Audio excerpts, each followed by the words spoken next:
to YouTube, they can just search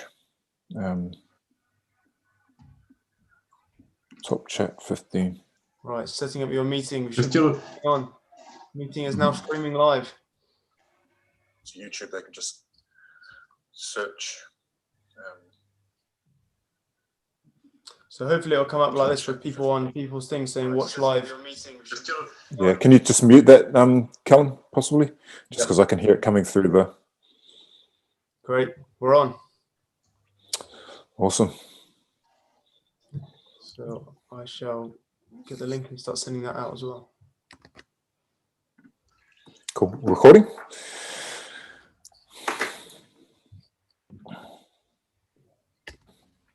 Yep, we're on. It's good to go. Maybe just give so we've got 6 people on now. We've got, okay, cool. Guys, just welcome firstly to the PRPW YouTube channel. I just want to introduce 2 colleagues of mine that have made the help make the Oceans Apart film. Callum Drummond and Axel Haudiquet. I think that's how we pronounce it, isn't it? Axel, I always get this wrong. So Axel's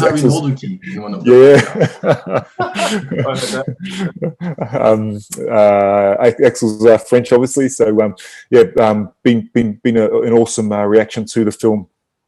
So far, overwhelming really, in terms of the hundreds if not thousands of messages that I've received personally and through the PRPW social accounts. Also the reaction to the merchandise that we launched, over £10,000 worth of shirts and posters sold now, which goes a long way to helping us maintain the pressure that we need for positive change, I guess, for Pacific Island rugby. So that's very much appreciated to everyone out there. I guess just the purpose of this before we get into it is to really delve deeper into what firstly the production of the film, but also those solutions that we want to, that are so important moving forward. And we didn't want to just make a film and it just to be a one-off,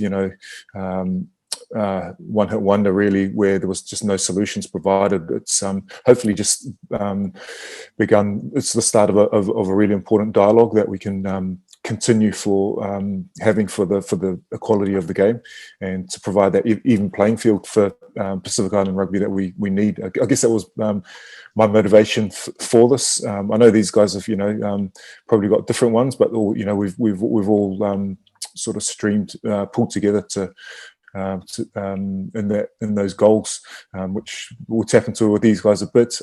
In the second half of this, so in about half an hour, I've asked Mike Umaga to join me to talk, really to delve into more of those questions that have been sent through via email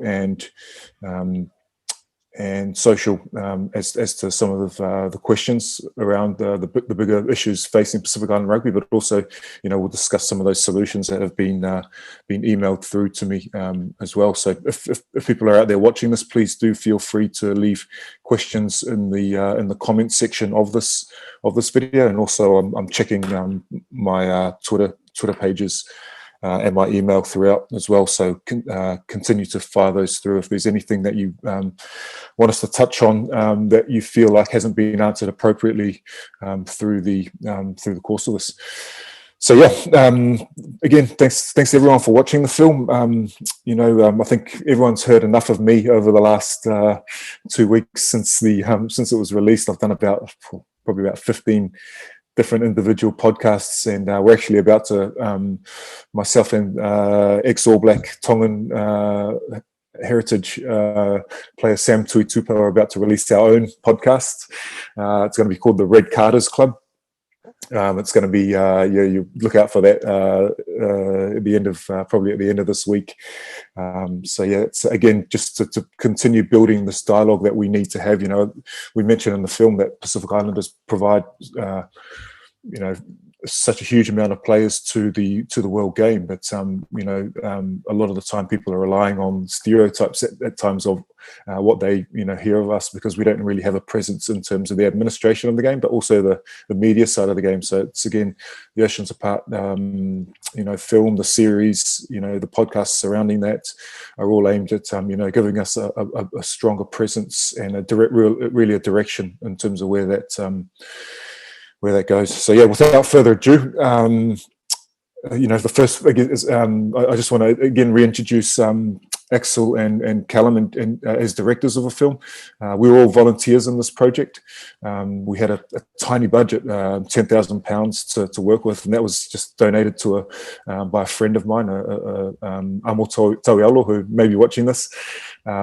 So thanks to him. And that basically just covered our travel expenses. That was it. We had nothing else to work with. The film wasn't commissioned by Amazon. People, you know, that may, you know, think that we're getting massive amounts of money out of the deal we've got with Amazon. Actually, that's not the reality.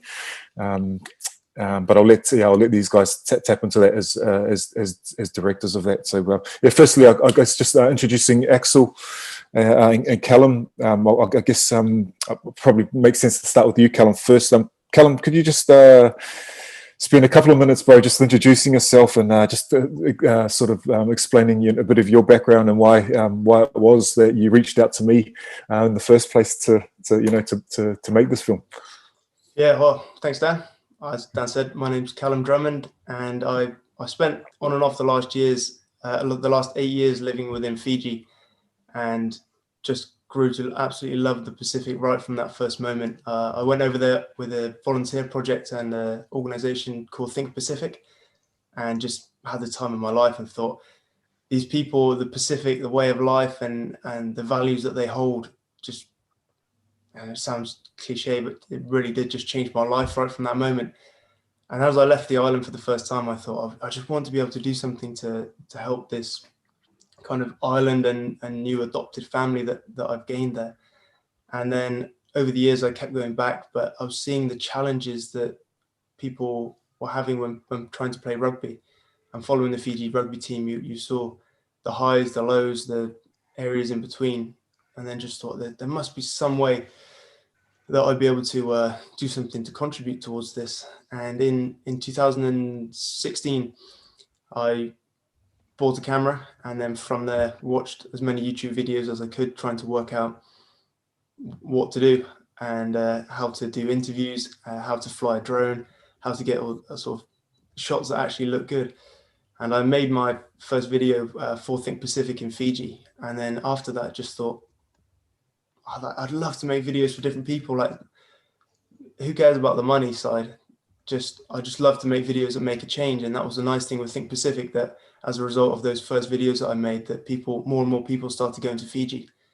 And then that was when I originally reached out to you, Dan, and just to say, look, if there's ever any connection, if you want to just meet for a chat, whatever you want to do, I'd actually just love to meet you and hear more about what you're doing. But also, if PRPW needed any videos, just let me know. That would be really cool. So that was originally why I reached out to you. I didn't for a second think that you'd actually reply, and that was probably one of the coolest bits for me. Is just when you replied and said, "Yeah, I'm free on Wednesday. Do you want to come and meet me at the Lanesbury Hotel?" And I was like, "Yep, sure." Changed all my shifts around at work, and got down there. And I remember on that first time I met you, we just got on really well for those couple of hours. And then you said, "Oh, what are you doing in a couple of weeks?" And I thought, well, whatever I'm doing is going to be is going to be what you're about to say. And you said, "Oh, do you want to come to Paris with us? We've got an event with all the Pacific Island players there." So then, of course, I went, and never really looked back. Yeah, nice. And it's funny that I guess our journey started together on this all started at the Lanesbury, and one of the last interviews we did was with Brett Gospel, also at the Lanesbury. I thought that was pretty ironic in the sort of the film, but there was lots in the of stuff that happened in between that. It's been documented. It was a 2.5 year journey from that point to actually getting to the point where we could even start the editing process. For you, I guess, could you just give us a few, maybe your highlights and probably of the whole process of making Oceans Apart, maybe your highlight, and also, what was the biggest challenge, probably the most difficult part. Well, the biggest highlight for definite was the trip to the Pacific. That was, I think, for anybody looking at making films or documentaries, or even just for anything they could ever do in their life, that the trip that we had will probably be up there for the rest of my life. It was so much fun going around just trying to uncover these stories, meeting people that I would never have thought that I would meet, interviewing them, hearing their side of the story. But then also the bit off camera as well, just hanging out with loads of people and getting to know them on a personal note, and kind of just hearing their stories. So that was the biggest highlight for me, is our trip to the Pacific, especially going to your village and getting to meet all your family and kind of seeing the other islands on top of Fiji as well. But the hardest bit really was, well, I was going to say the hardest bit really is just having to work as kind of other jobs around it, because there was no funding. But I mean, there wasn't a single time where I don't think it crossed any of our minds that we shouldn't do it. It was always, regardless of if we had £0, as it was, or anybody had given us £1 million, that we would have still just given our absolute 100% to make sure it ended up happening. So funding is a challenge, but it was also, at the same time, wouldn't have changed anything about it. Nice, bro. I'll come back to you in a second, but I just want to, on that point, sort of head across to Axel. Axel, just similarly, mate, could you just give us a bit about your background and how you got involved with the project? I think, in my memory, I think you contacted me on LinkedIn first, then after seeing one of the support pieces. So. Yeah, it's a similar story, actually. One day I saw the Rupeni story you guys put together, and I thought, shit, that's looking good. So I reached out to Dan and I said, look, I've started this documentary about the Samoan team, self-funded, and the new coach kicked me out. I had an agreement with the previous one, and the new one didn't want me near the team. My plan was originally to make a documentary within the Samoan team all the way to the World Cup. And that didn't happen. And I just emailed Dan and said, look, I've got this great footage, I've got these great interviews. I've seen you're doing something similar and it looks really nice, so why don't we work together? And same thing happened. Dan just replied back and said, look, what about tomorrow night in Clapham? I live in London. I was like, it's fine. We had a few beers and we made a film together. Nice. So that's the long story short. Yeah. And what was your? I know you were pretty kind about it when at the time, but what was your inner reaction when I said, look, this is probably going to be a 2-year project and we've got no funding for it? How does that sit as a someone who does this as a job and who has a family of your own? Yeah, it's funny because I'm a filmmaker myself. I used to work for World Rugby TV. That's how I got in touch with the Samoan team first. And sometimes you do like love projects, or side projects or something you like, and you do things that pay well. And I think for me, I always managed to try to keep the balance between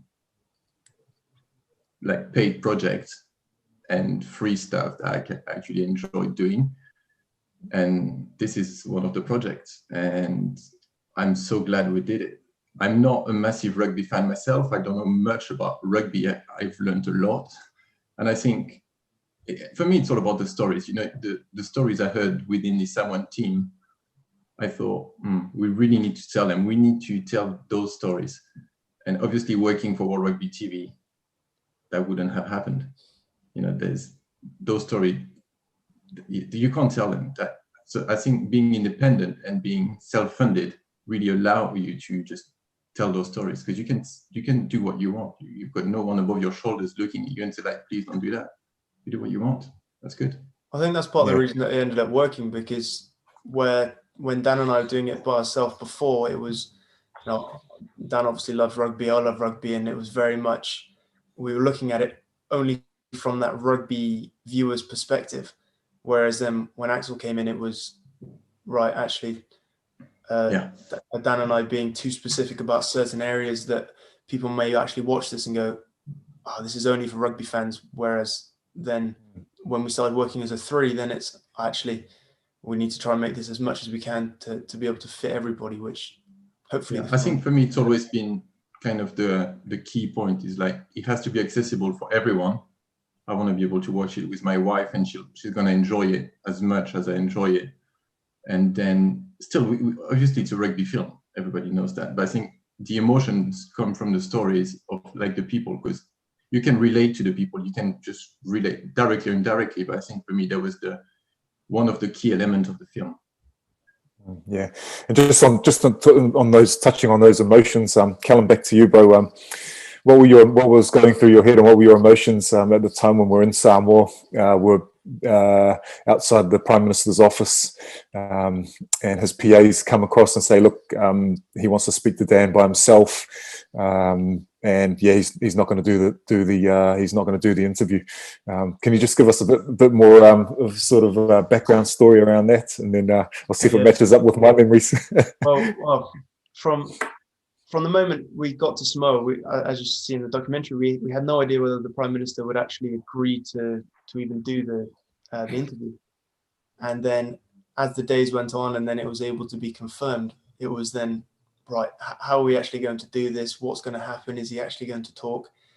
And I remember that we actually found out the location of the Prime Minister's office from a friend of yours that we'd had dinner with the night before, who sort of said, and I might misremember the floor, but he said, you just walk in, you go into the elevator, level 5, and you keep walking down and the door's on the left. And then we thought, oh, okay, well, there must be some sort of reception or people that would guide us or do some security along the way. And then as we walked in, well, firstly, and I've seen a couple of comments talking about that moment almost being, or just not being what people expected that interview to be. But in reality, that was what it was like for us as well. We went in there, and I've seen people say that Dan's 6'5", 6'6", that there's no way he could be scared going in there. But I remember we were both really nervous. We had no idea what would come out of it. No idea.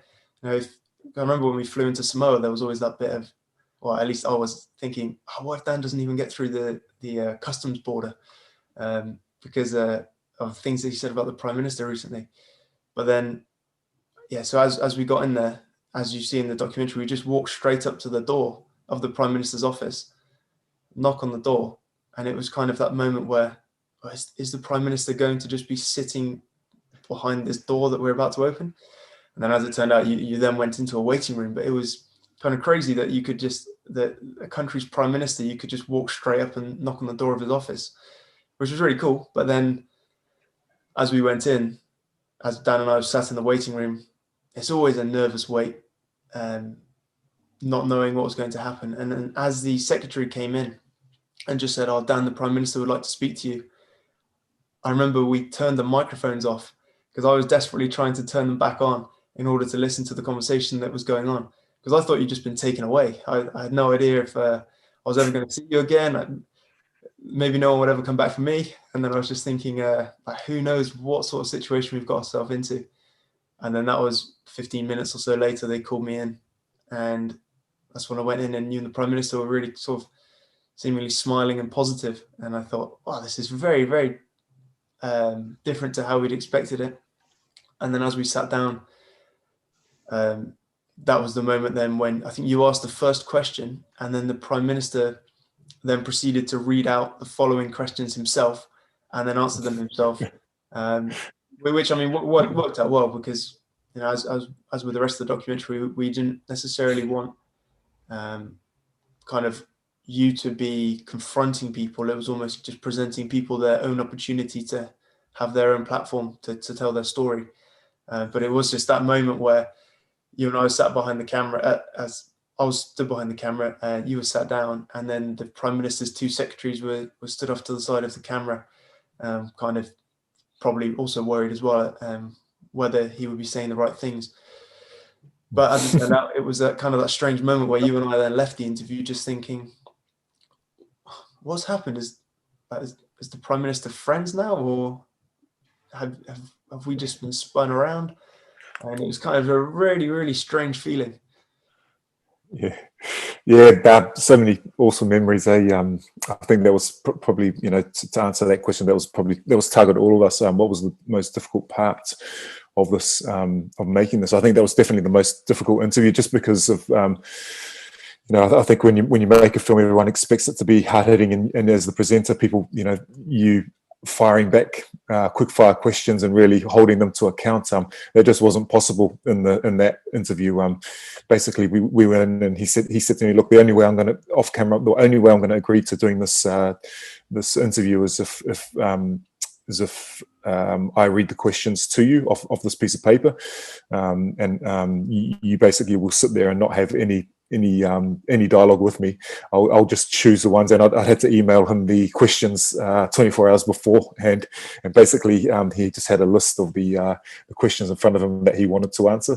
So a lot of the more harder hitting questions that I had around the the corruption, particularly in the mismanagement of funds, I just wasn't able to ask, which is disappointing in a way, I guess. But it was important for me as a Samoan, and that we did this within the cultural context, and that we did it respectfully as well. So I suppose hopefully that comes across.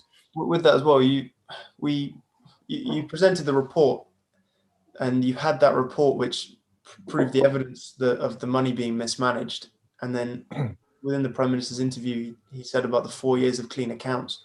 So there was also that bit where what in a way would be the point in bothering to go back that far in the past to say, right, 8-9 years ago, there was so much corruption here, and that was you.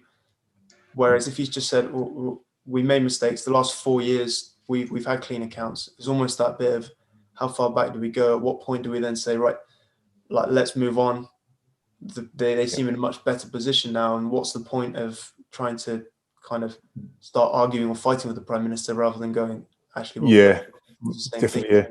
I think that was one of the challenges as me being the presenter, I guess, was obviously being an agitator and wanting to ask those tough questions, but not to the point where they were detrimental to conversations moving forward. And for as CEO of Pacific Rugby Players Welfare, having ongoing dialogue with even the Prime Minister and the Samoan Rugby Union, World Rugby is really important. So we didn't want to massively destroy those relationships totally to the point there was no repair.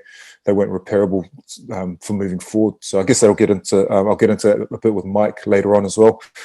Axel, one of my questions for you, Dan. Sorry, before you you're talking about presenting and that being detrimental. I remember early conversations that you and I had where I'd said to you, Dan, I think you should present this, because we weren't sure whether we would do it where we just did a series of different interviews with different people, or it would sort of be your journey going through.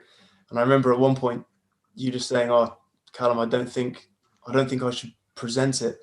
I think for a presenter or voiceover or something, we should maybe try and ask Manu Tuolangi if he could do it, or we just do a series of interviews and then you could do the voiceover for it," which would have been a complete disaster if we'd have thought about that now. But how we were in those initial conversations, how glad are you, or how do you feel that you presented it, and kind of what was that journey like for you?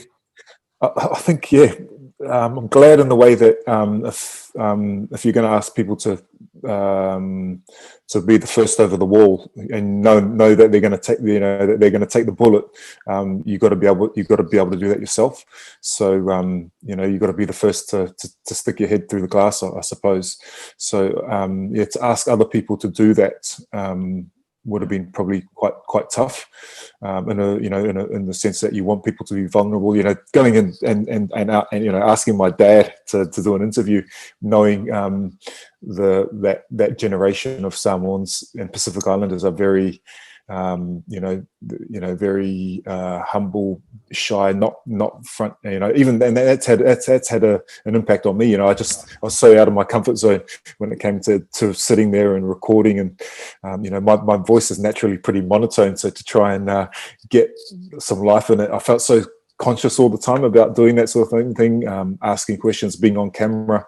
There's definitely nothing that I ever dreamed of. I think the great thing about being a rugby player, even when you're playing in front of, sometimes millions of people on TV, is that you're in a team. The camera's never really the focus on you. Definitely not as a second row forward anyway, apart from if you've, if you're not winning any lineouts, they might give you a bit of coverage, but it's you can hide within that. Media managers will protect you if you're not comfortable doing interviews around games and that sort of stuff. But there was none of that. It was just literally strip back, throw yourself in there, and it was important that I had that, that I did that. For the good of not just the film but Pacific Island rugby moving forward. So lots of challenges, man, but awesome times along the way. I remember one of my highlights was that trip, to Tonga, and losing the drone. So drones are actually illegal in Tonga to take in. You have to declare them. You have to submit them for. It's going to take you to jail. To quarantine, and so we dropped off the drone. We're only there for 3 days, and they said, look, come and pick it up from this office.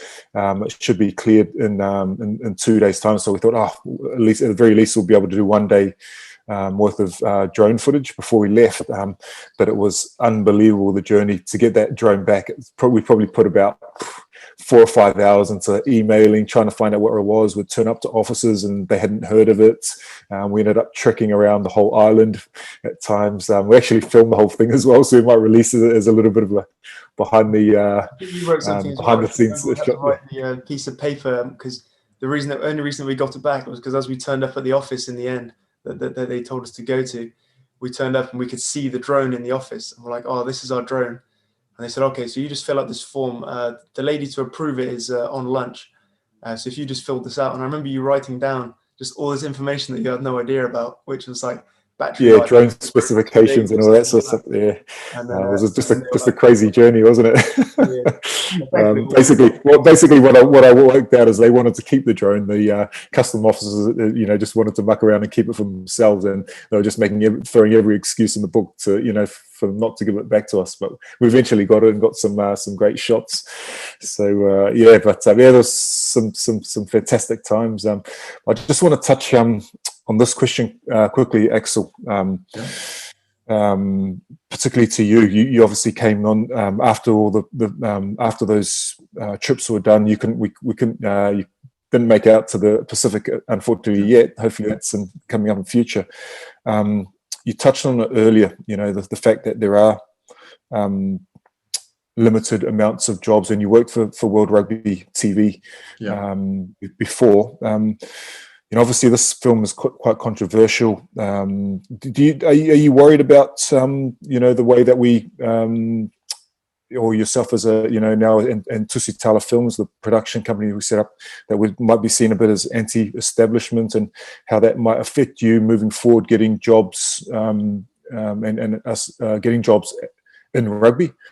It's funny you say that, because when we started, I thought, okay, it's a bit of a gamble, because I wanted to make this film, and at the same time I wanted to move back to France, and I thought, the next World Cup will be in France, and I've done a lot of rugby in the past. There's always a possibility of working again for World Rugby, and I thought, this is more important.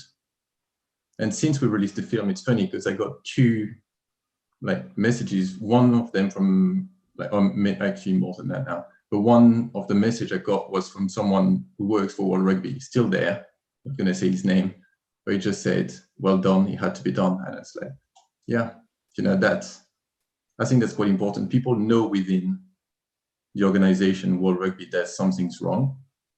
But, you have to put, someone has to do to put the first foot forward to actually move things a bit.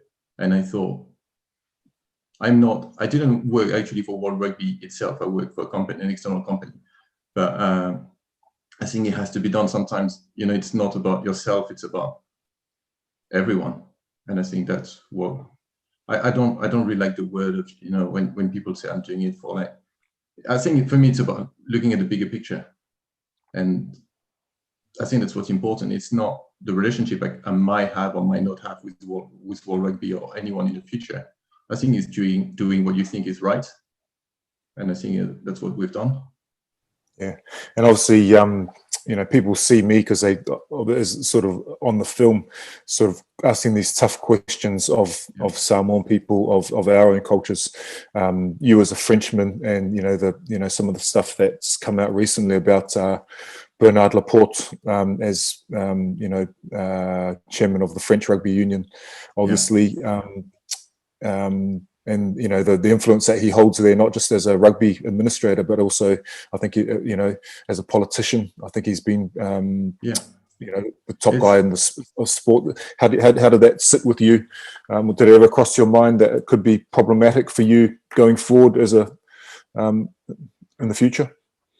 Yeah, I think, well, we have to be, the lawyers told us we have to be careful with what we say, and we have to rephrase a lot, the last few lines of the documentary. But it's funny, but every time you mention a few names, like around the rugby stadium, you see weird smiles on the faces. And I think, like the government of Samoa, Fiji, involved in World Rugby, I think we're not far from that in France. It's, I don't know what we can say live, but the players themselves,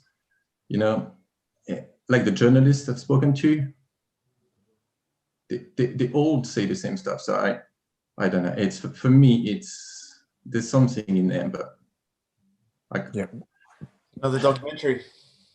Yeah, watch the documentary. Yeah, true. Yeah, no, I think this culture of silence that sort of shrouds rugby is something that hopefully we've helped lift the lid on a little bit.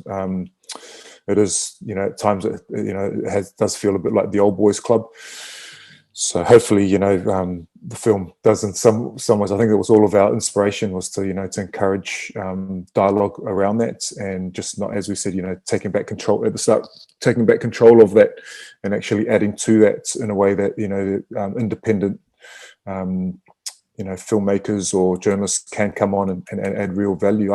For me, I've always been preaching about this importance of independence, not just in terms of us making this, but as Pacific Rugby Players Welfare, as a players association, not having those ties, just so that we can say what needs to be said. So well done, to both of you guys on on this embarking. I know it hasn't been easy, and I've taken a lot of credit. I think on the flip side of that, some of the positive feedback has been amazing as well. Amazing.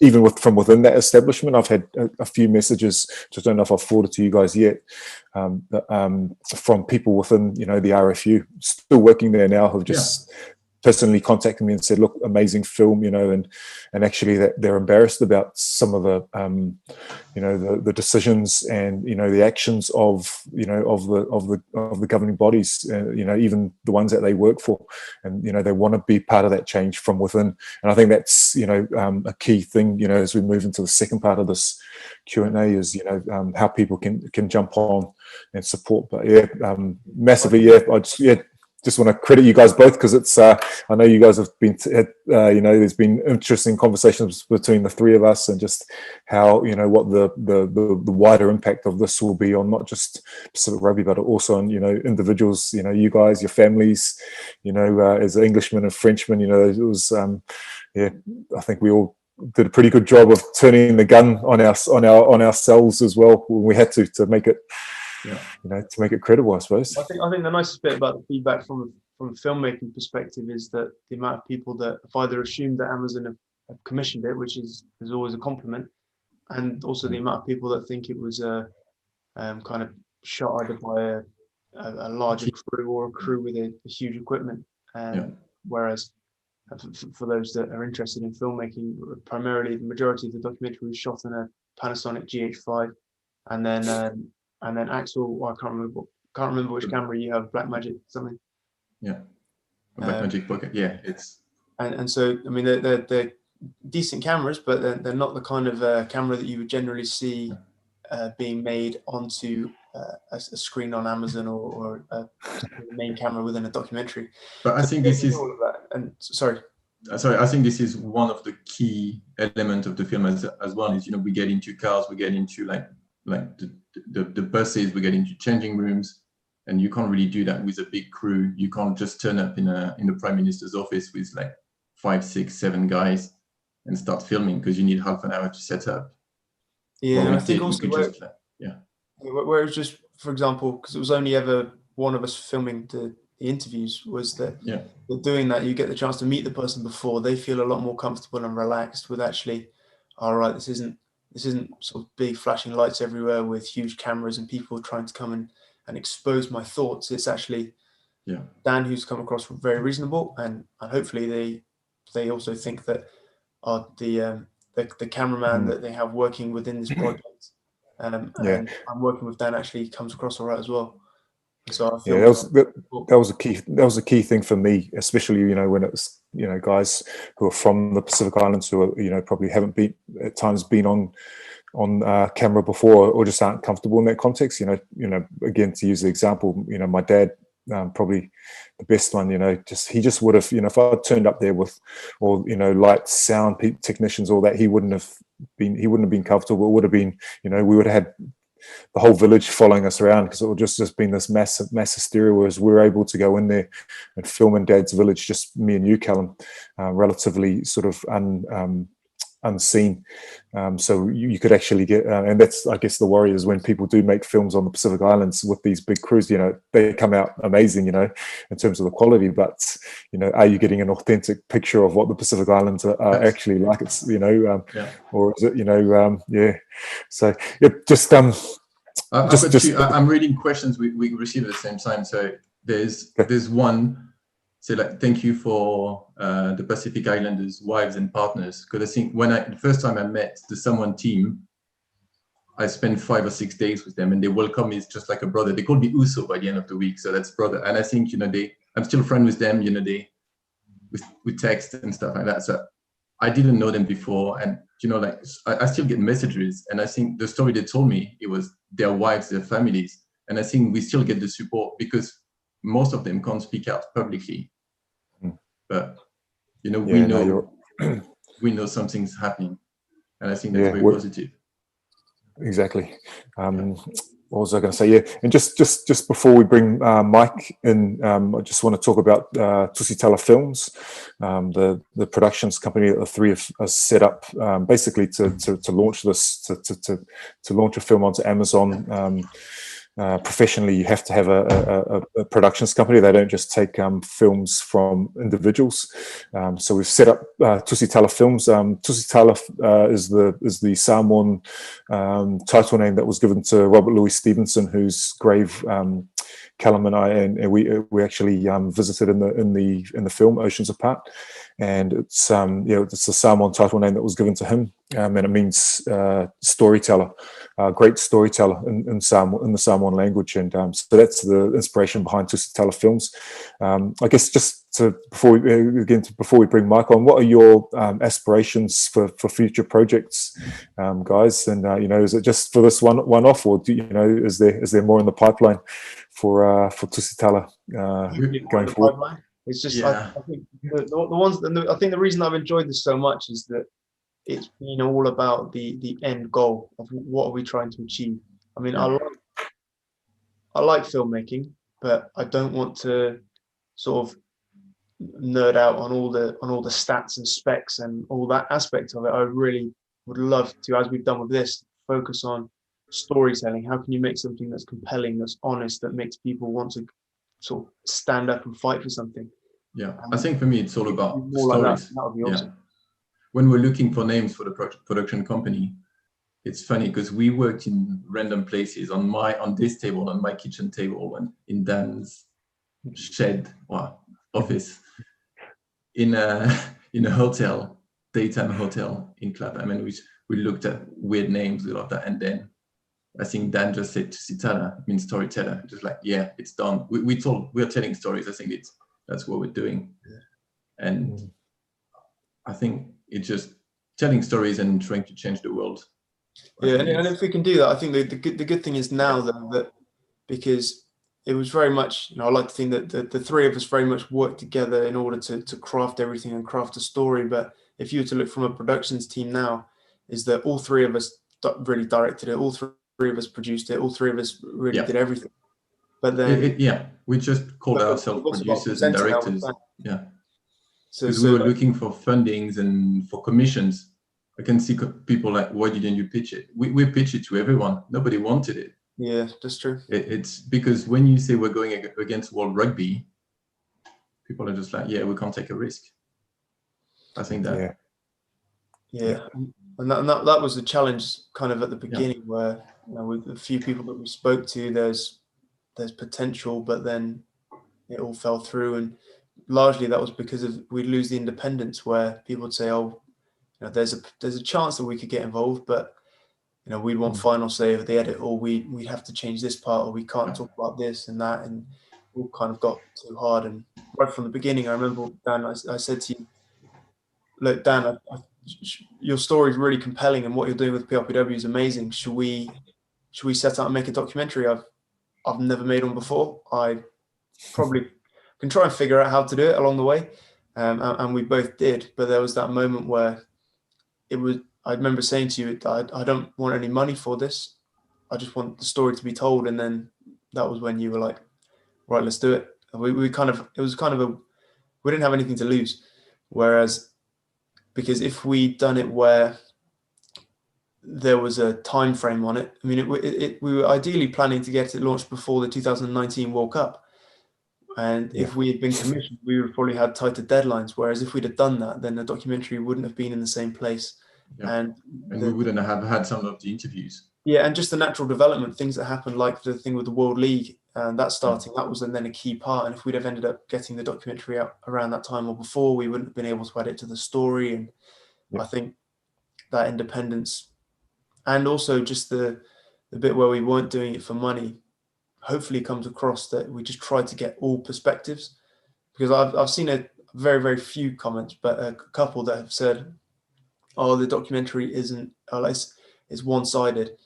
Whereas really, I mean, what we tried to do, we spoke to players, we spoke to coaches, administrators in the islands, we spoke to people from World Rugby, and we tried to make it as open a documentary as we possibly could, while at the same time bringing in Dan's thoughts, which are obviously still very important, because with Dan's experiences, he's one of the key guys that if Axel and I were making this video, this documentary by ourselves, Dan would be the key guy that you'd want to go and interview and speak to. So Dan's insights. And without Dan, this film is just impossible. Yeah, exactly. I mean, if Axel or myself had made it, it would just be an Englishman or a Frenchman trying to make a video. Even though Axel spent time with the Samoan team, I've lived on and off in Fiji for the last 8 years. It wouldn't have had that authenticity of somebody from the islands telling the story. And I remember that was one of the things I said to Dan at the beginning, that I said, let's make this documentary, but ultimately, Dan, whatever you say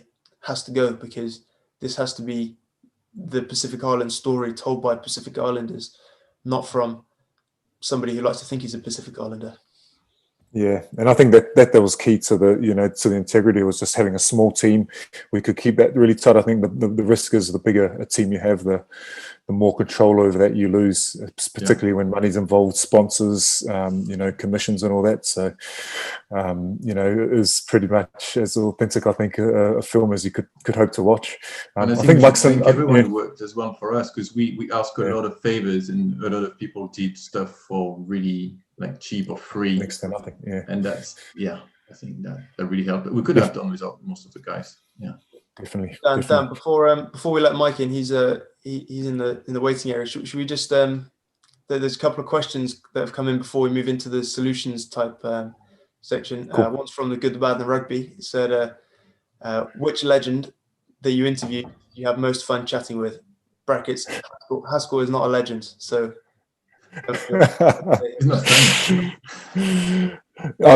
think the best one, again, just one of those background stories. For me, it's Vainga Tuingamalo is one of those guys. Inga the winger, as people probably know him, is one of those guys that is, you know, well known over here in the UK, but you know, just for a Pacific Islander to meet those kind of guys. And we actually didn't have an interview lined up with him, and we just bumped into him on the road. We're in Samoa. He runs a tour company now, and he was with a bunch of his of clients that he was showing around one of the local attractions, and my dad spotted him. We were just sitting there. I think we'd done a couple of big interviews. We'd just gone for a quick swim in the Tosua trenches there, and Dad just goes, "Oh, there's Inga the winger."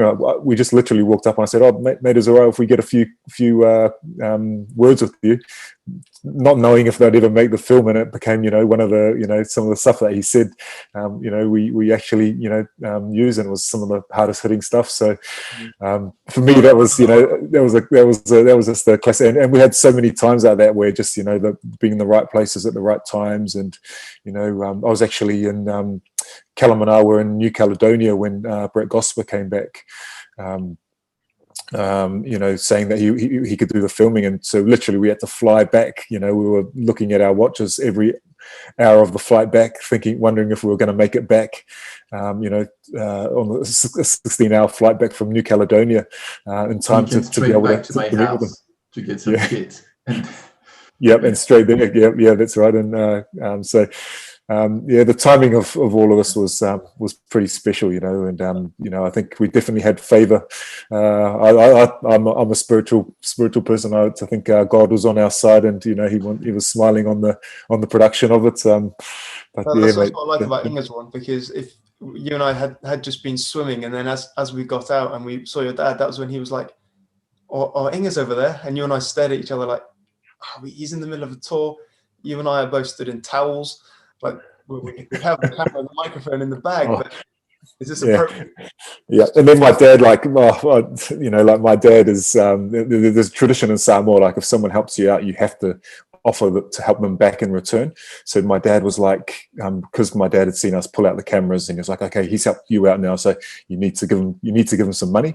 But he could see that we didn't have any, you know. So my dad's like trying to like wave frantically in the backgrounds of the camera, like, "Don't forget," you know, he's like miming to me, "Don't forget to give him some money. Don't forget to give him some money." And like, I look, frankly, you know, I'm start looking around in my pockets and find a $20 note, which is the equivalent of £5. Like, you know, ex All Black. He's played professional rugby all his life. He's probably doing all right in terms of Samoans back in the islands, you know. And Dad was just absolutely crucial, you know, to him, that we made that gesture and actually, you know, showed that we're going out of our way to, you know, to do it within the cultural context as well. And you know, even though Inga was a gentleman and didn't accept it, it was just important, really important, that we just went through those little.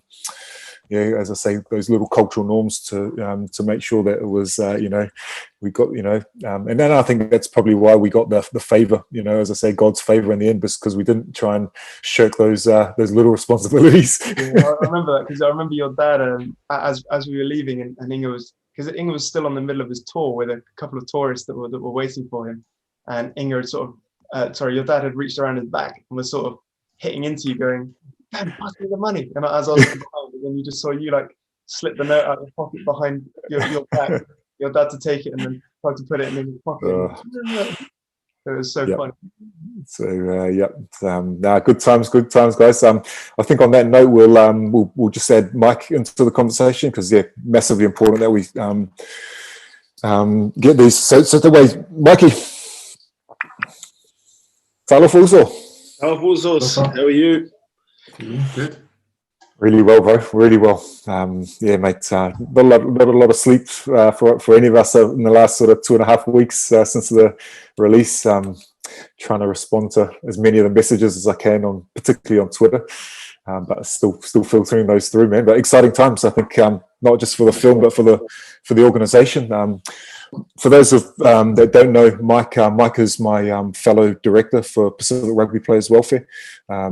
We've been working, for the last 5 years, really putting the program together. And obviously, the Oceans Apart film was, was something that was made in conjunction with Pacific Rugby Players Welfare.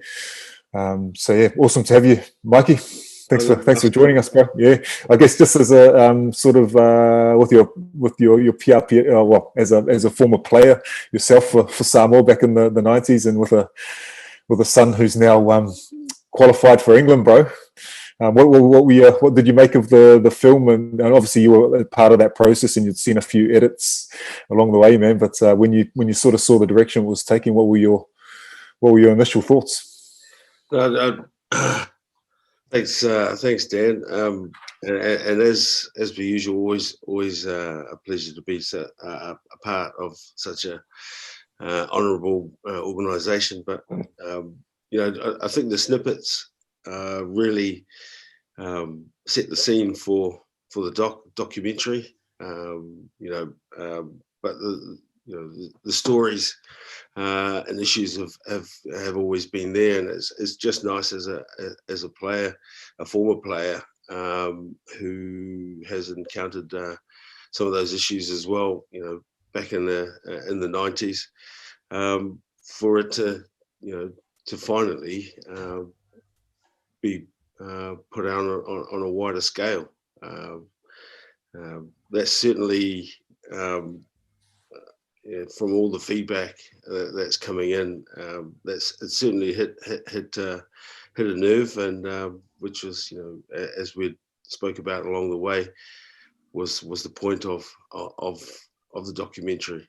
So yeah, I'm just honoured to be a part of the journey, really. Awesome, bro. Thanks, man. I'm going to hand it over to Callum to start firing through some of these questions, because which are sort of he's got the list there, and as I said, if people are watching in and have got questions that they do want to ask, please continue to send those through. I think if we start as well, just from one on the from the live chat from Nick Heath, kind of to open it up with the news of Brett Gosper moving on today. If we could just get both of your thoughts on that, whether you think it was just leave it there. What were your thoughts on the news? So I'm here in Brisbane, Australia. I just woke up to that news about an hour and a half ago. Firstly, Brett's not as some people, we always like to create villains and stories and stuff like that. Brett's a good guy, and we respect what he's done, what he's tried to do for the game, for the world game. Ultimately he's a sports administrator, and he's a businessman, and he's had to take rugby in a direction where it's profitable. First and foremost, like with any business, and he's done that in the way that he sees best. He didn't have to come onto the film, onto the Oceans Apart, and take my questions. It would have been much easier probably for him just to ignore me and not to. But but he fronted up, and even though some of the answers were probably weren't aligned with what I would have liked to have seen, I appreciate his honesty. The fact that. He said that they have very little influence, or power over some of these, these issues that affect us as Pacific Islanders. I respect him for that, and we wish him well for his future moves into. I read the NFL. He's going into another sport completely. For me, before I pass it over to Mikey, I think it's. Brett fronts an organisation that's got, or fronted an organisation that's got massive problems. Don't shoot the messenger in this instance. We need to keep looking at those issues within World Rugby and the sport in general, to look at those and fix them up, because at the end of the day, one person comes and goes, but the issues still remain, and we've seen that within Samoan rugby. It's the same for us with if the Prime Minister was to move away as chairman, or the issues still remain. It's got to be systematic issues that we look at resolving, as opposed to just hoping that people will move aside, or we get rid of people, and and the situation is going to change, because I don't think that's the reality. Over to you, Mike.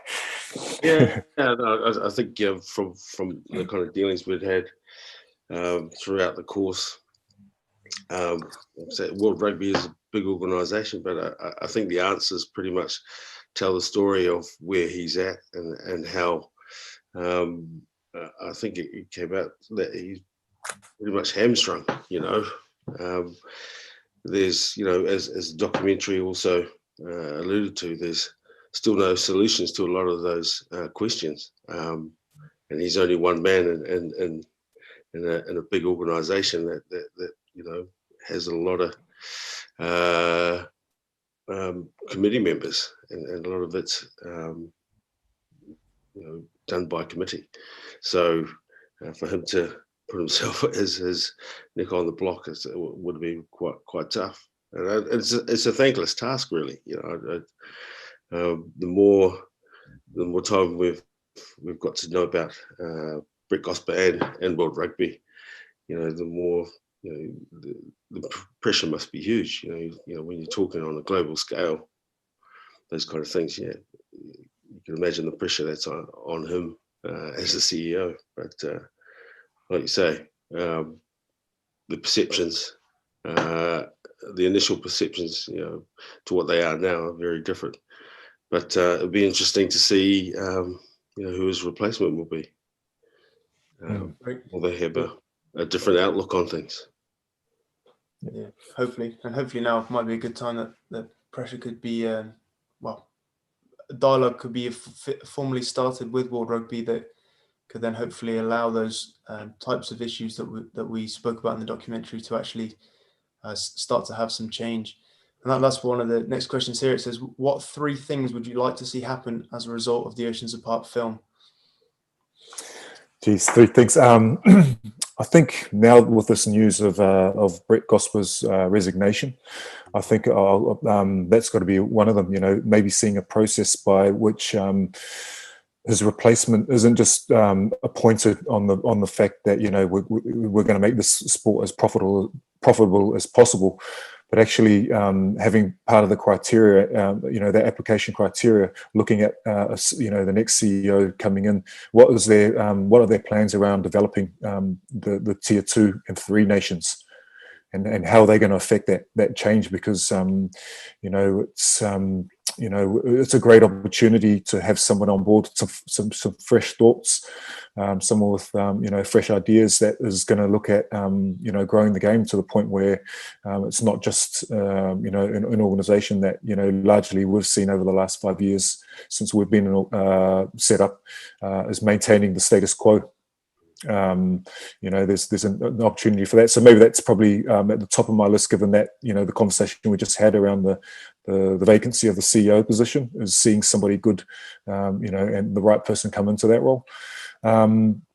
Secondly, you know, probably some of those things for me, you know, that we address in the film, seeing those come to pass. So particularly around the influence of the tier 1 nations, that needs to change if we're ever going to see changes in any other areas.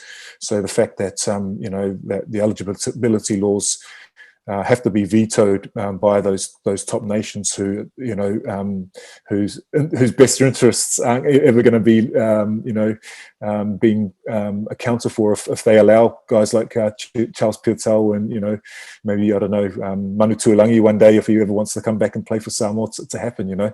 So, you know, the old saying, turkeys aren't going to vote for Christmas. Well, we're coming up to Christmas now, so it's probably a good time to be talking about these things. But yeah, for me, that's the key thing, because, you know, if we're talking about gate shares, gate takings, you know, that's all, again, you know, I believe a result of the lack of influence that the tier 2 and 3 nations have to really affect change at that top level when it comes to the governance of the game. So we need to see change there.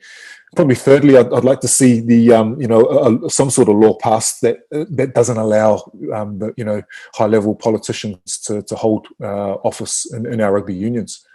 That's, you know, that's for me, you know, and it's not the issue. You know, there's 3 issues here at play, but I think they're all intertwined with each other, particularly that lack of influence and the fact that the wrong people can get involved with our boards for the wrong reasons. You know, yeah, I hear you know, and I understand the fact that there's no money in Pacific Island rugby to be made, and we do rely on the governments for that. But, you know, I think a process by which the governments can still give money to our rugby unions. Those unions thrive. They do well because they're managed by proper, by the proper people, and they still are the flagship teams for our countries, to put our countries, which drives tourism and everything, remittances, everything back. But I just still doesn't sit right with me that a prime minister of a country or a president can sit at the top of that rugby board. It just doesn't give a good look. And if we want the World Rugby and the Tier 1 nations to help us, it's always going to be their excuse, because they're always going to keep pointing back and saying, well, until you guys sort out the corruption and the government's interference in your own unions, you can't ever ask for help from anyone else. And that's a fair point. Anything to add to that, Mikey? Yeah, just on the back of that governance thing, it's probably one of the other issues we were talking about was voting power, and giving out equal votes. How some countries can have 2 or 3 votes, and other countries have none. Really weakens the power of some of the unions. So, how we find a way, the incoming CEO be open to talks about, a more fair playing field in terms of that. And also questions around, would they be willing to, the new incoming CEO, be open to, more open talks with, organisations such as ourselves. What possibly could come out of the documentary is other nations, smaller nations, Tier 2 nations, maybe African nations, wanting to set up welfare organisations for themselves. How will that be seen by World Rugby? But also, it's taken us 5 years to make some kind of headway, and we're not where we really want to be, and that's at the top table. Being privy to conversations that make a difference. Obviously, we're still not there yet. And would he or she be willing to invite us to those conversations? Those are the kinds of questions I wouldn't mind. What I wouldn't mind seeing. Yeah. That's interesting with the government. Just sort of, as I've kind of been on this journey filming it as well, it seems that there's always that bit where people say, "Oh, that the government and the corruption needs to sort itself out before these countries should kind of start paying them." And I always think there are 2 sides to that. It's a bit like it's not the Tier 1 nations union to decide and kind of act as the policeman or to act as God to say, "Oh, we don't owe you any money because you're only going to spend it on the wrong things." I think they should be able to be paying people a fair wage, and it's not England rugby's problem where it goes. I think that's part of it. And then also, if the government does go, the people that are in the governments, that the people, some of the people of which we interviewed, I just can't imagine that if World Rugby said, right, we don't want the government involvement anymore, that they wouldn't just pull the funding from the team. And then, like Vincent said, where if the government provides 60% of all the funding, there has to, in my opinion, for whatever that's worth, there has to be something where the Tier 1 nations are going to be able to provide those matches as part of a revenue model, where the Tier 2 and the Pacific Islands then go, right, we can afford to put the government away now because we know we're going to get our 5 million tala or whatever that number is from these 3 games that we've done. Mm-hmm. Yeah, that's just my thought. Dan, we've got a question here just before we move on, while we're talking about the vacancy, where it's from Marcus Maisie. Would you consider a role in World Rugby? And that's for you as well, I guess, Mike, as well.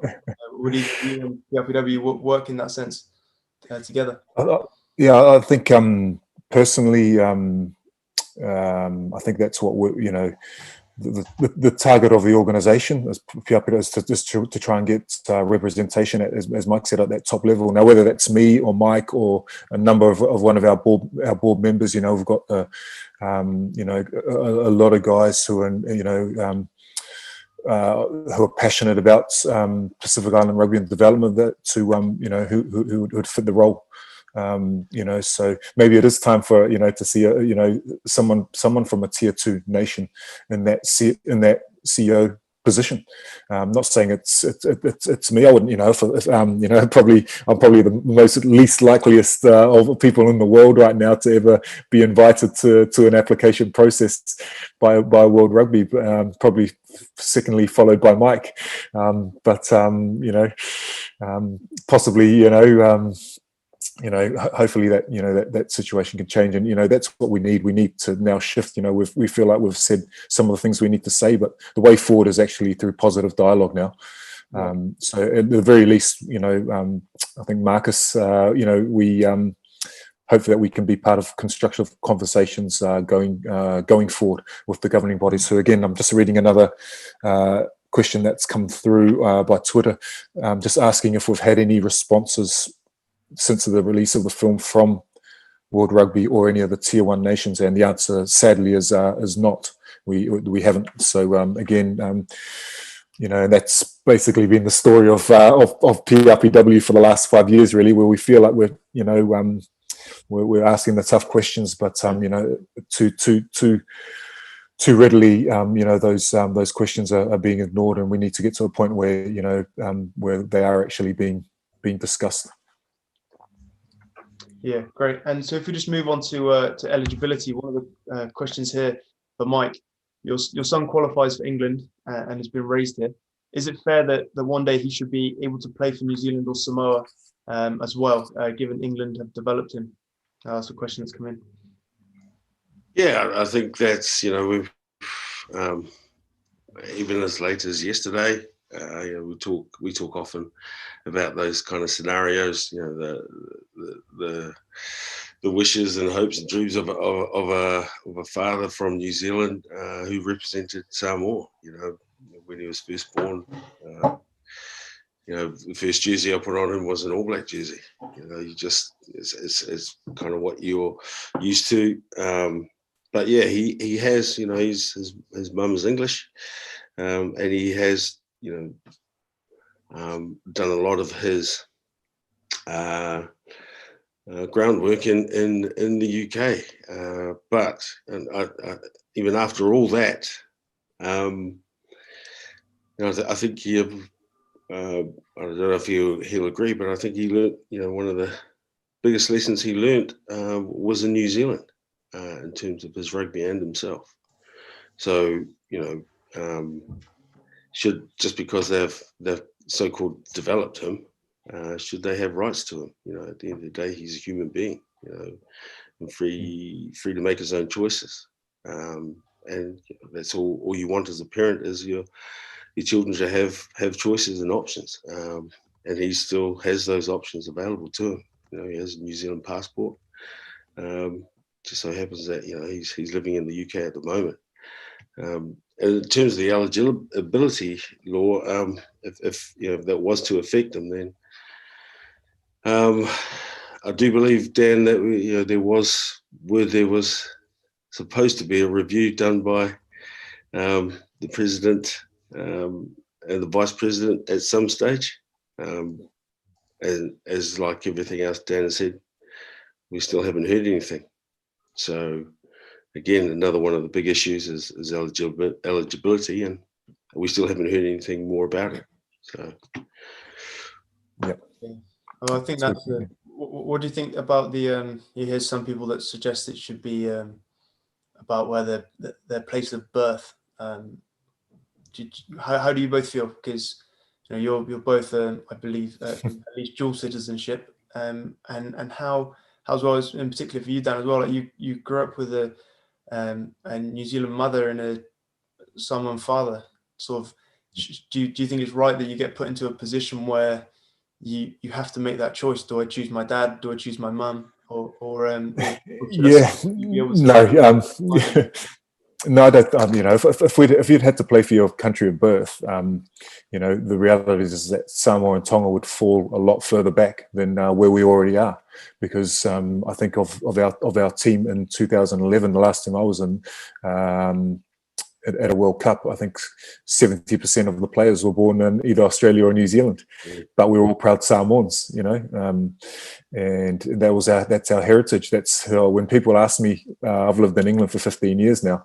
When people ask me what are you, where are you from, I always say Samoa, even though I've lived very little of my life there. I was born in New Zealand, but you know, I hold the passport, and I'm proud of that passport. It's my country, and I'm sure Mike probably, you know, say the same. But not just, you know, us that have played for Samoa. You know, you talk to Ari Saver, or you talk to Jerome Kaino or Kevin Mealamu, you know, these players have recently represented New Zealand, but are proud Samoans. I think we need laws that reflect not just where you're born, or, you know, but, you know, where your heart is, because ultimately that's the game of rugby. You know, you don't play for the, you know, always, you know, it's more than just who's developed you, as that question went to Mike, or where you live. It's, you know, there's more that needs to be considered when it comes to your nation of representation. And if everybody got to represent the country that they wanted to, that they felt was home to them, as opposed to who was paying them the most money initially, then imagine how meaningful those games would be every World Cup. You know, that's what happens in the State of Origin here in rugby league. Those are some of the best games ever, because they are encompassing. And again, you know, we'll make references to what's happening in rugby league with the eligibility. They haven't got it all right, you know, but there are possibly some of those things that they're doing that we can maybe hopefully look at encompassing in our sport as well. Yeah, there's one of the questions that's come in here. From Michael Cruz, doesn't citizenship make most sense in terms of you can be a dual citizen? And I think, Dan, that's a question that we did ask Brett that, because that was one of the points that Eliota raised, is that it's actually within the Declaration of the Human Rights that you have the right to change your nationality. And his argument was that by actually not allowing people to change their nationality within the sport was denying people their human right, especially when they have passports of more than one country. So that's why the Olympics do it. You know, the Olympics base it on citizenship. If you have the citizenship to a second country, you can shift to that second nation of citizenship as you like. Why rugby think that we have a higher order or higher, you know, account than the Olympics? I don't know, you know. But you know, and I'm sure there was good intentions when they brought those laws in, but the actual fact is that the reality of how those and practice is that they're restrictive to us, you know, to some of the smaller nations and the poorer nations, I suppose, that are always going to experience economic migration. So if you're only, you know, allowed to play for the country that you first play for internationally, and those countries have largely got all of the money in the game, you know, France and England now provide 70% of the world's, you know, drive 70% of the world's world rugby's finances. All the money in the game is from those two markets. It's only natural that the majority of players, you know, are gonna aspire to play for those countries. So we need to somehow shift the model where those, you know, where that changes. Either we shift the eligibility laws, or we shift the money, you know, the money divisions. You know, probably a lot easier to do the eligibility than, you know, to shift money. You know, to make people release, you know, their grip on the finances. But for me, it's both. Probably a bit of both. Yeah. What do you think about the suggestion as well that in terms of rather than the eligibility in terms of coming back to play for the islands, in terms of people from the Pacific, and just, well, you see it with a lot of teams now where they go for a 3-year contract or a 5-year stint overseas. I heard a suggestion about that people shouldn't be able to be qualified for the residency rule if their sole reason for going for that to that country in the first place was to play professional sport, and so that instead of going over purely because of a professional contract, there should be something else in there that, you know, their family moved, or they moved for school or educational from a younger age. Well, what do you both think of a suggestion like that? I think it's a tough one, because if they're saying that, you know, you're moving. Yes, you are moving to play professional sport, but you're also making a life decision that affects not only yourself, but the next generation of your lineage. So to think as just a professional sport really is just a small part of it. As I've said on a few of these discussions, we get into a position where, and certainly the generations before us, make decisions on their family that are life-changing, and moving your family to another country is a big decision to make. So for them to say that it's just about the rugby is like I say, it's just a small part of it. I think with other markets, again, the FA, footballers are free to move to a lot of countries. So why not the same for rugby union? And again, like Dan alluded to before, what gives rugby union the overarching rights to restrict restrict where people can play.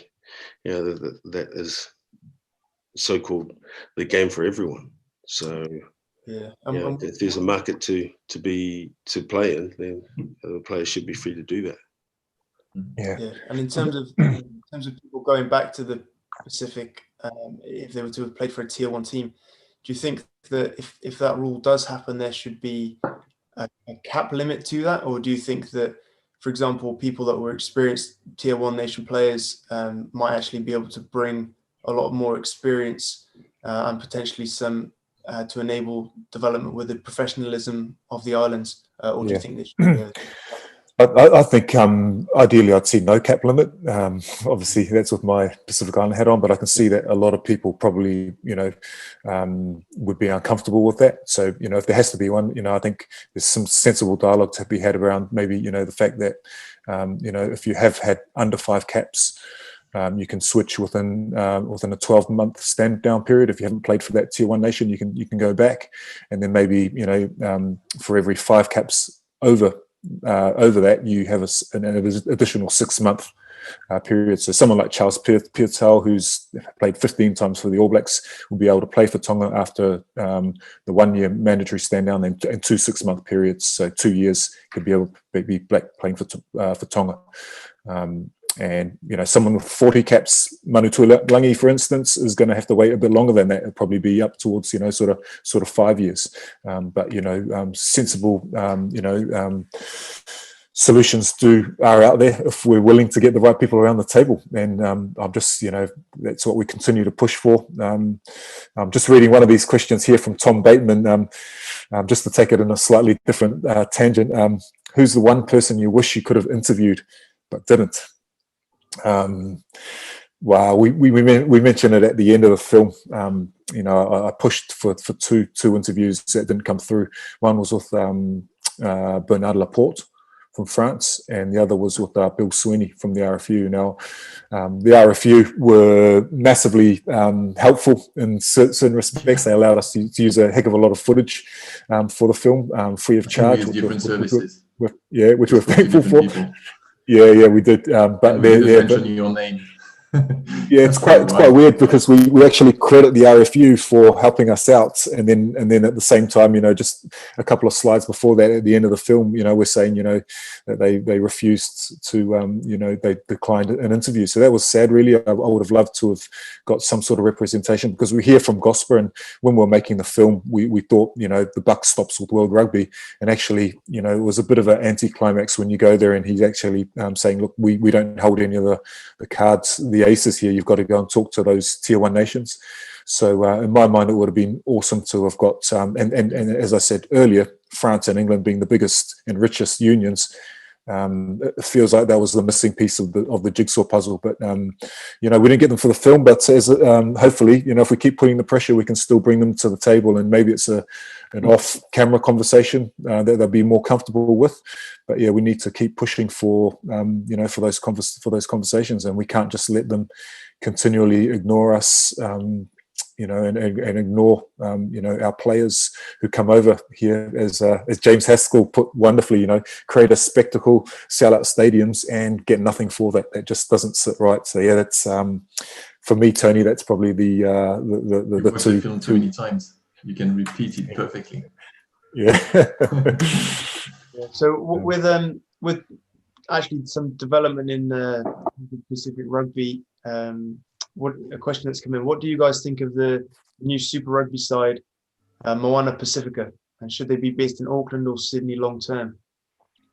I'll let Mike answer that one, because he's what better insight would you have than the brother of the man who's just been appointed as coach.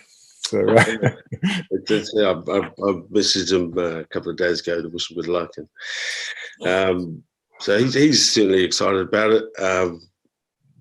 And really, if we're talking about playing rosters, then either of those two countries is ideal for a Pacifica team, with a huge population of Pacific Islanders in both, in Auckland and New Zealand and Australia now.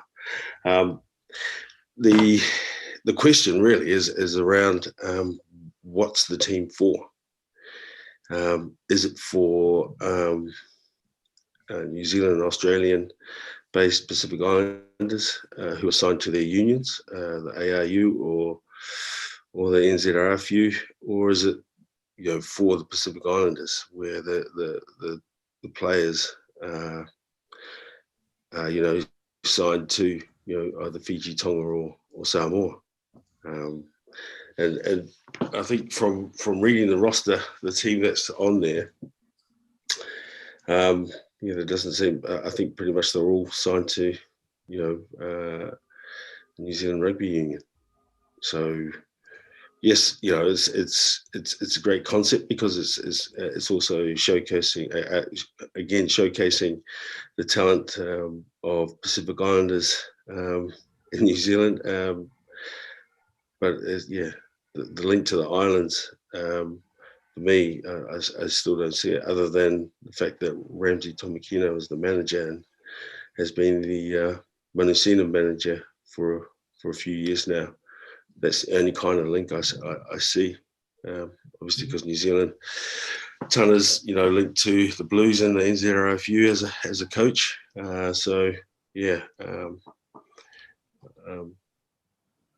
How it's going to benefit in the long run, I'm not sure. Maybe they have a bigger plan, but at this moment in time, all we see is some young talented Pacific Islanders being grouped together for NZRFU.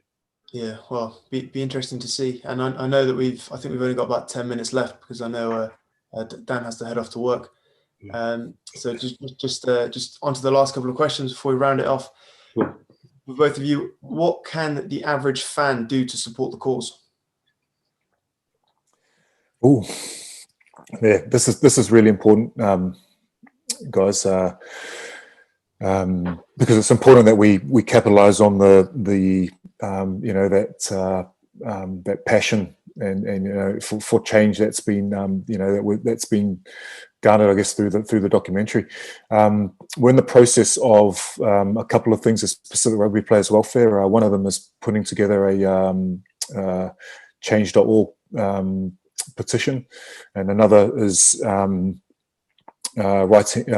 setting up an email function on our website, similar to that which you see political campaigners use, where people will generate a letter which we believe are the key points that we need organisations to consider, and people will just fill in the fields and send it across, and that will go directly to both World Rugby or your local governing body, whether that's you're living in Wales, Scotland, Ireland, England. It'll go directly to to the CEOs. So yeah, look out for those, please. That's important that we that as an action point. Outside of that, Pacific Rugby, we unfortunately, we as an independent organisation, we fall outside of funding. Since COVID, sponsorships become really difficult. So we've set up a Patreon page to support us, where individuals can come on board and support us, from as small as £5 a month up to to £50 a month, I think, which every little bit makes a huge difference in this battle that we're in, pushing for greater recognition of the Pacific Islands. But the reality is we can't do that without money. Websites, all of these campaigns that we hope even producing possibly a follow-up film if it's required, and hopefully that's not require investment. So if you are in a position to, please do check out the link, www.patreon.com/Pacific Rugby Welfare. Yeah, the link will be below. Also, the merchandise again. I said at the start, if you want to support us by buying a T-shirt or a poster, which is about to add hoodies to the range as well, please do, because not only is it supporting an ethical company that ensures fair pay to the people that make those products, but also it's the profit goes towards helping us keep the pressure on the powers that be to affect that positive change that we need. And if you're an outsider of that, please do feel free to write to your governing bodies. Don't feel like you need us to generate an email for you. If you've got the time and you feel like you're aware of the issues. I think part of having this conversation is the fact that we're not we don't have all the answers ourselves, and actually we are reliant on there's a lot of good minds out there in the rugby family that I'm sure have got the answers lie out there. So please do feel free to contact me. My email address, anything that comes through the PRPW website will come straight to me and Mike as well, and we are more than open to taking everyone's considerations into account, because as we say, it's about more than one person doesn't hold all the answers, one organization doesn't. It's about a collective effort here to get this great game back to the to where we all want it to be. Yeah, brilliant. And so for PRPW as an organisation, what happens now? The documentary's out. Are you both and the organisation planning on having any conversations with any of the unions or Tier 1 or any of the Pacific Island unions? Kind of where do you see yourselves going now? I think I'd just like to add on that kind of flows into this, the answering this question is again that accountability of our unions. Hopefully the documentary has made a lot more people on island aware of the situations in their countries, and giving them the ability to speak out and challenge. And there are always avenues for you to find out information about what the union is doing. So again, don't be afraid to ask the question, and like Dan says, we don't have the answers, but we'll invariably know someone who does have into information that people are wanting. I think that's going to be a big cultural change if we're asking, traditionally people to stand up to invariably their elders and challenge them. But we're now in 2020, and if we're looking for change, then we've also got to change as a people, and it's not a bad thing. I think that's life. We've got to be prepared to change. So, and one of those things, one of the small steps, which invariably lead to a big one, is putting yourself out there and asking tough questions of the people that are accountable for rugby in your nation. Yeah, I think just to add on to that point, Mike, similar to us, similar to here in the UK, the RFU are accountable to the grassroots clubs, and that's the same as in Samoa, Tonga, and Fiji. And that's the challenge is educating our people, because I feel like we've done we're at the start of a good journey of highlighting some of these issues, particularly here in the UK, and that's a big part of the puzzle. But our players, and given the fact that some of these cultural things that hinder us have been developed over thousands of years. You know, that respect for elders and not asking questions is something that, you know, isn't going to change overnight. But you know, at the end of the day, the Samoan Rugby Union, you know, it's in their constitution that, you know, they are accountable to their clubs, and they have to be. So that's a world rugby thing as well. So yeah.